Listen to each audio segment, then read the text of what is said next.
Good day everyone. Today this is just a very short wrap up of the 16th note because most of you perform incorrectly the activity in our RRA 23 to RRA 27. Most of you perform the 16th note incorrectly because instead of uh, instead the 16th note will fall in one beat, your 16th note will fall already in two beats. Okay, so you count 1 2 3 4, but the uh, rhythm is in 8 note. So that's why because you start fast. Okay, you start fast, you give a constant beat which is already very fast, you have difficulties in catching up the 16th note. Okay, so if you perform like this, 1 1 1 1 1 2 3 4 1 1 2 3 4 1 1 2 3 4 1 2 3 4 1 1, so that is very fast.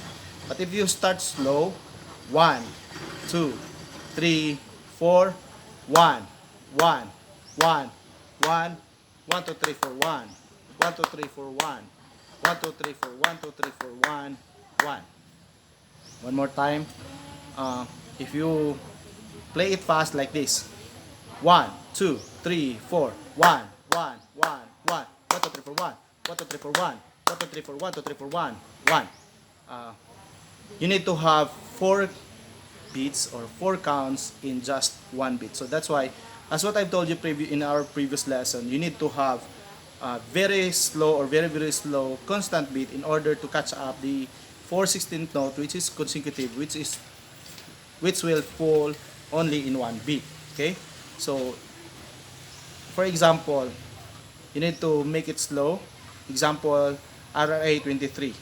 Okay, so let's start slow. 1 2 3 4 1 1 1 1 1 2 3 4 1 1 2 3 4 1 1 2 3 4 1 2 3 4 1 1. Okay, some of you perform incorrectly, or most of you perform incorrectly the 16th note because you start 1 1 1 1 1 2 3 4 1 1 2 3 4 1, supposed to be like that. Okay, but most of what I have encountered is 1 1 1 1 1 2 3 4 1 1 2 3 4 1 1 2 3 4 1 2 3 4 1 1. Okay, incorrect.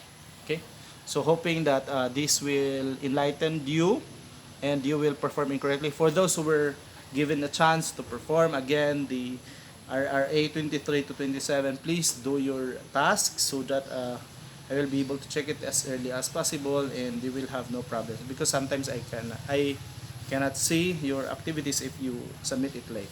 Thank you for checking this video. See you in the next lesson. Bye.